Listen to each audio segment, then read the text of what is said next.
Hey everybody, and welcome to Epic Everyday, our weekday podcast for busy, stressed out Christians who don't want to just survive and instead want to thrive, to have that zest and freedom that comes from really living in the abundance of God's plan. I'm Liz Frericks, and this is my husband Evan. Good morning. We're so glad you guys are here with us today on this wonderful Thursday. So this week we are talking about scarcity. And since it's Thursday and we work our way through the CSCs, being calm, surrendered, centered, connected, and complete, we are going to talk about scarcity and community. Yeah, and I think this crops up when we start to compare ourselves to those around us. Yes. Yeah, I mean, it's easy to be like, well, that person has more money than I do, or at least it seems like that. Yeah. How do they get so much done in a day? Do they have more time than I do? And then we start to look at our own resources as diminished somehow. Right, like that they somehow are smarter or more successful or, have more money or, they went on vacation to Hawaii. Yeah, really. We can also do this with other resources like skills, like, they're something that we want to do, right? Like maybe be a teacher or a good musician. It's like, that they've got all this skill. There's none left over for me. I can never be as good as they are. Totally. And that's totally scarcity. And that's us getting stuck somewhere where we don't have to be stuck. Right. I actually this week have been incorporating some growth mindset stuff into our school in the mornings. And I feel like it's really helped doing these little videos and handouts and junk. If you're not familiar with growth mindset, Carol Dweck has a great TED Talk on it about the difference between coming at things from a fixed mindset that, whatever you've got is what you've got. However smart you are, that's how smart you are. And that's kind it. of locked in, for your whole life. Right. And then growth mindset is to say, well, I don't know how to do this yet, but I can learn. Yeah. I may not be a good musician yet, but I can learn, Yeah.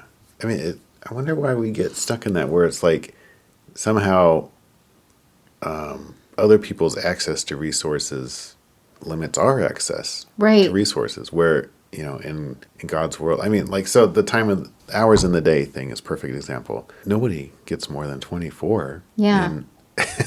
And so if we think that somebody else is doing so great with their time, that's going to somehow rob us of being great with our time. How ridiculous is that? Right. Well, and I think it's so interesting when you think about some of the giants of the faith, like, Peter and Paul and Priscilla and Aquila, and, different people that did some pretty significant things, and yet they still just had 24 hours a day. Yeah. Think of any great or famous person, and that's the same story. Right. And so it's like, how did they get there? How did they do that? That's where we have an opportunity for growth. I think, too, Brene Brown talks about how for women, we get stuck in the, like, I need to be able to do it all. And for men get stuck in the, like, I got to be strong enough, Yeah. Like Mr. Incredible from right. The Incredibles. That's such a great scene. I love that part. I'm not strong enough. And she's like, what are you talking about? Is this just a workout for you?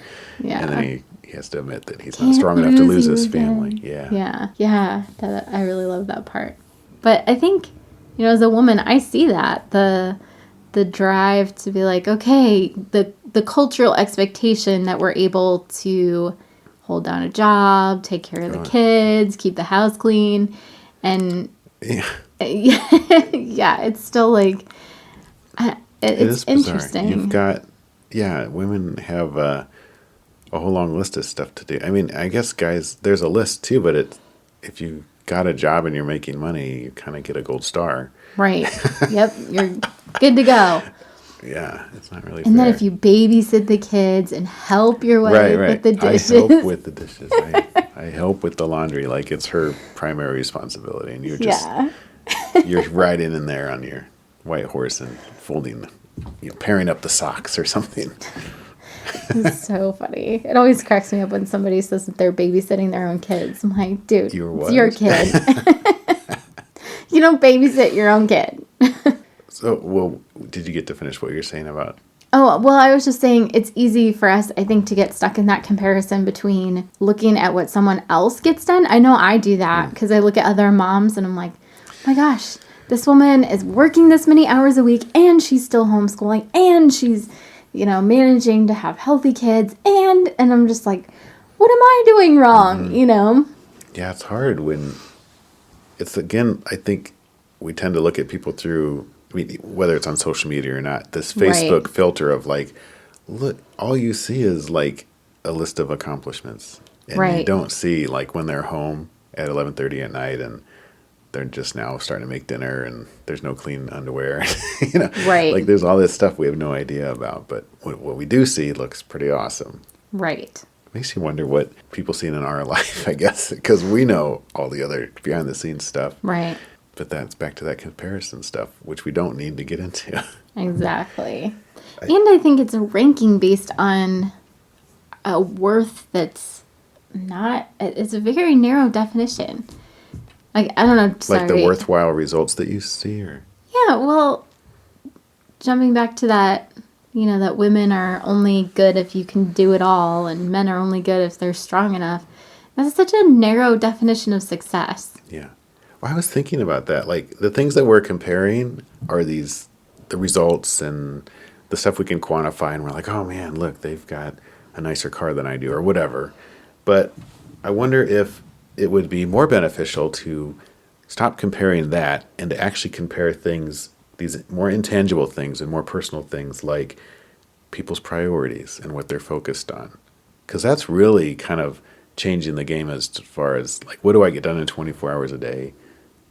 It's what am I prioritizing and what am I focusing on? Right. And if somebody else seems to have a better, maybe they're prioritizing things a little differently than you are, and that might be worth talking about and seeing what's going on there. And you could each look under the hood and compare notes, and that could be an actual productive conversation instead of just kind of coveting the, like, oh boy, they got to play golf and I'm stuck here in the office or something. Yeah.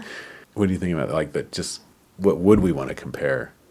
Well, see, that I could see being a beneficial comparison, but that's not comparing based on worth. Right. Which is what we're talking about with scarcity. Trying to jump us out of scarcity mindset, though. Right. Well, and I think... Because the ideas are abundant. We just can make them up. And we can have priority. Like you having a priority and me having a priority, we don't have to fight over it if it's the same one or if it's different. Right. I was like, how would we get out of that scarcity mindset? I was wondering if you thought that would be a way. You're just looking at me now. Yeah, I think that's definitely a way. I think that can leave a vacuum. So my personal preference is to start with getting rid of, unhooking your worth from any kind of comparison. Yeah. So that you don't have to see, not enough money as being a reflection. Right. Yeah, because value. That pushes you into scarcity. So I think when we instead see ourselves as, oh, we're made in God's image, we're a masterpiece. And does anybody look at a Da Vinci and go, man, no. This one's a total waste. Let's throw this one away and keep all the others. Yeah. Even if Da Vinci did a really crappy painting, we would still hang on to it because we'd be like, it's a Da Vinci. Mm-hmm. There aren't that many of those, and he was amazing. And look, see, this is one of his early works. We would totally, there would be value based on the creator and the story that it's telling. Mm-hmm. And we all have value that way. Yeah. I think in a roundabout way that I think I was trying to get there. Like, because I think when we start to look at some of those intangible things and look at somebody else's priorities, we can honor that in God's economy and be like, well, boy, I don't really value that as much as you do, but I see that's really important to you, and I want to honor that and celebrate that with you, and I mean, even support you or whatever, like if we're going to be on a team.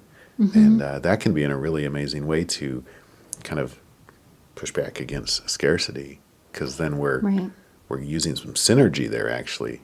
Yeah. And I think that's honors God and honors our fellows. I agree. I love when you get to talk to somebody and you're both like, ooh, let's talk about this. It changes your perspective, and it can definitely help push you out of that scarcity mode. Right. If it's done well. Sure. If it's done as a, like, My Rub it horse in your is face. faster than Yeah. your horse. Right. My Yeah, sure. car is better than yours. Yeah. My husband's better than yours. Then Yeah, that doesn't really help. Right, that's back into comparison mode. Right. Well, I think sometimes we get stuck in this trap where we think if we just would do a better job comparing, like if we change the dynamics of the comparison game and, we're like, well, here, the things that I'm doing really well in, those are the ones that are important. Yeah. And the ones I'm not doing well in, well, that's not important. Who cares if measure that someone's stuff. succeeding in that area? Because that doesn't matter, Sure. you know? Right, because we just want to feel good about what we're doing. I mean, because Right. otherwise we're like, oh, yeah, we're back in scarcity. Right, yeah. So if somebody's like, I'm a better trombone player than you, I'd be like, okay, I've never played trombone in my life. Good for you. Yeah. I think when we come at it, if both parties can avoid that, then we can get into some of that synergy and celebrate each other's differences and share struggles and make progress together. And Right. I think that's what we want to work towards. And we can't get caught in the trap either of saying our circumstances need to change. That's right. Because comparison is a heart problem. It's not a circumstance problem. I think we get out of that by celebrating each other's humanity instead of focusing on the situation or the stuff. Right. But it's easy to get stuck in the like, well, if I just had more money, I'd be happier. And- if I just had more time, I'd be happier. And it's so hard to talk to a person like that because as much as you try to like listen and ask questions, like if that's their solution and nothing else, They will not problem solve at all. That's a hard conversation. to Right. have. And I think this is especially difficult if you've had any experiences in your childhood that push you towards this type of thing.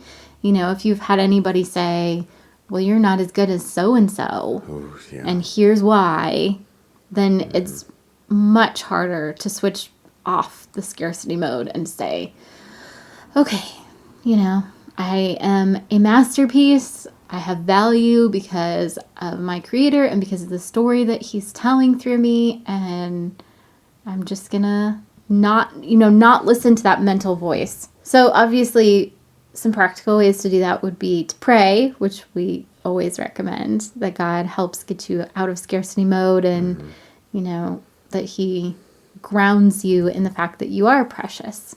Yeah. And that's one that I love praying for my kids and friends, that, the Lord satisfies that need for acceptance. Yeah, that's where it's at. That's our maker. That's our biggest cheerleader and the one who approves of us. I mean, Right. And then if you start hearing yourself comparing yourself to someone else, then you can just recognize that as a trigger to be like, oh, I need to get out of scarcity mindset. And if you have any small children, maybe they'll help you out with that. Yeah. I know mine do. help you get out of scarcity. The other day I said, oh man, I just don't have enough time to do this. And one of our daughters grabbed my face and put her face right in my face and said, God gave you enough time today, Mom. That's a good reminder. So, yes. On that note, as always, pick whether your glass is half full, half empty today. It's a day that can be awesome. That's right. Thanks to everybody that's been sharing the show and listening to the show. We really appreciate it. If you have found this podcast helpful, please do continue to share it. And if you haven't signed up for our email list, go check that out, epiceverydaynow.com. And if you think of somebody who you think is struggling with scarcity mindset and would be open to listening to the show, or you could just talk to them about some of the stuff we did here, please share with them. These are the kind of people we want to be in touch with on the show. Yep. That's who we're talking to. We're talking to us and anybody else who is recognizing that struggle in their life. All right. We love you guys. And we're praying for you. Have an awesome Thursday. Yeah. See you tomorrow.